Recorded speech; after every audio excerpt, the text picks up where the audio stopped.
या देवी सर्वभूतेषु श्रद्धारूपेण संस्थिता नमस्तेश्यै नमस्तेश्यै नमस्तेश्यै नमो नमः। শুভ মহালয়া সবাইকে জানাই আন্তরিক প্রীতি শুভেচ্ছা। দেবীপক্ষ শুরু হলো। এই দেবীপক্ষে আবার আপনাদের সামনে আমি ত্রিপুরানন্দ তীর্থনাথ এসেছি মায়ের কিছু কথা নিয়ে। আজ থেকে দেবীপক্ষ শুরু। এখন প্রশ্ন, এই দেবীপক্ষ কি?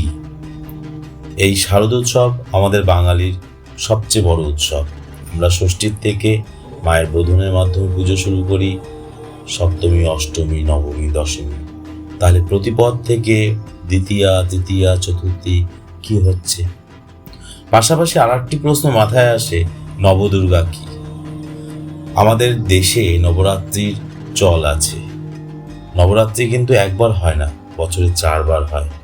এবার আমরা শারদোৎসবের নবরাত্রিকে বিশেষ প্রাধান্য দিই। তাহলে এই নবরাত্রি কি এবং আমাদের মানুষের জীবনের সাথে সায়েন্টিফিক্যালি এটা কিভাবে রিলেট করে?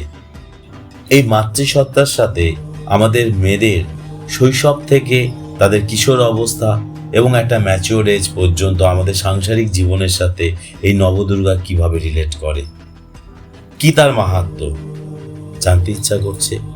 আমারও খুব কৌতূহল। আসুন একসাথে আমরা ডিসকভার করি। প্রতিপদ থেকে দশমী পর্যন্ত মায়ের সম্পর্কে এরকম অনেক প্রশ্নের উত্তর নিয়ে আমি ত্রিপুরানন্দ তীর্থনাথ আপনাদের সামনে আসছি, আপনাদের কাছে আসছি এই দেবীপক্ষে। ততক্ষণ সঙ্গে থাকুন। জয় মা, জয় মা তারা।